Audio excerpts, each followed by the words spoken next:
Welcome to episode 46 of FTCE Seminar, a teacher certification podcast. I'm your host, Mercedes Musto.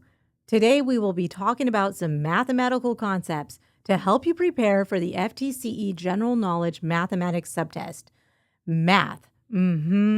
That's right. Calling all mathletes to do some mathletics on how to determine whether two algebraic expressions are equivalent.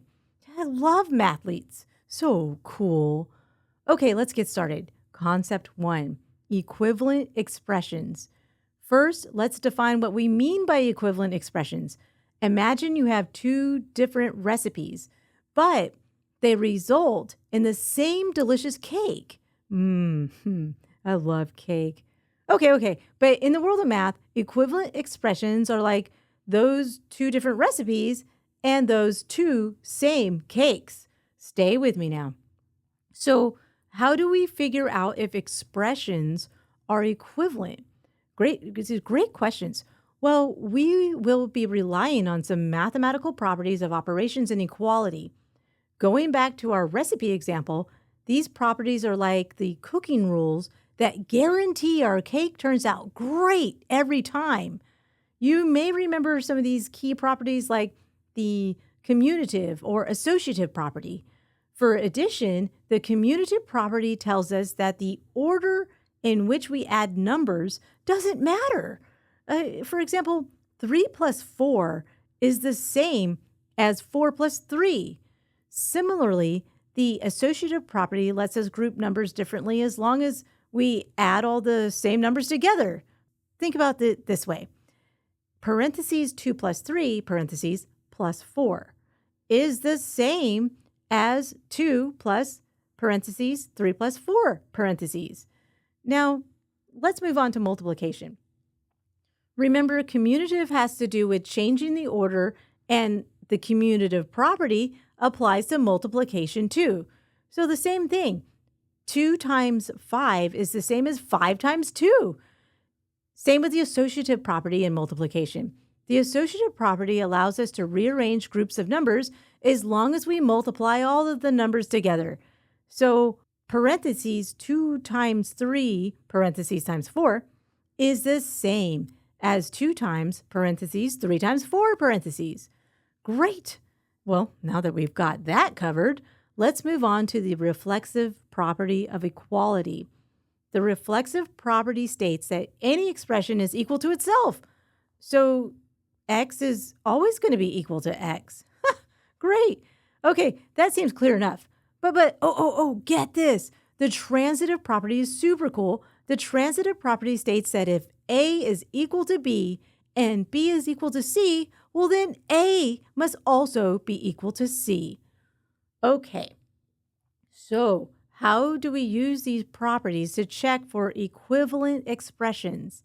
Let's consider an example. Suppose we have two expressions, 3x plus 2 and 2 plus 3x. Using the commutative property of addition, we know we can rearrange the terms in the second expression to get 3x plus 2. Since the order of the terms doesn't affect the value, we can see that both expressions are equivalent. Now, what if the expressions involve more complex manipulations? Don't worry. The same properties apply. We can simplify terms or rearrange terms using the properties, as long as we perform the same operations on both sides. See, the expressions will remain equivalent. It's like following the same recipe step by step, even if you use slightly different ingredients. Now, let's try to apply these ideas of expressions in an equation. We've been talking about the expression 3x plus 2, which is the same as 2 plus 3x. But in an equation is when we have these expressions linked by an equal sign. Let's try this one. 3x equals 9. What to do? We can simplify. We can solve this by dividing both sides of the equation by 3. And that gives us 3 divided by 3 on one side, and that's 1, and that just leaves the x. Then Let's see what we do to one side, we do to the other. So 9 divided by 3 equals 3. So that leaves us with x equals 3. Great. What do we do now? That's another wonderful question. Let's take that x equals 3 and substitute it back into the equation to see if it's a solution. That would look like this. 3 times 3 equals 9. And yes, 3 times 3 is 9, and 9 equals 9. It's a solution. You totally rock that. That's because you are a certified mathlete. You're so mathletic. Let's review. Remember, the key is to be logical and methodical. Break down the expressions, apply the appropriate properties, and simplify terms whenever possible. If you end up with the same expression on both sides, you've got an equivalent expression. Yeah, equivalent expressions are fundamental skills in algebra.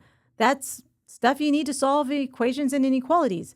By understanding these properties, you'll be able to navigate the world of mathematical expressions with confidence. And get this, you will be better prepared for the mathematics subtest. For more practice with math strategies, visit FTCEseminar.com to study for the test. The important thing is to start studying today so you can pass the teacher certification exam. Well, what are you waiting for? Check us out on YouTube at FTCE Seminar and start studying today.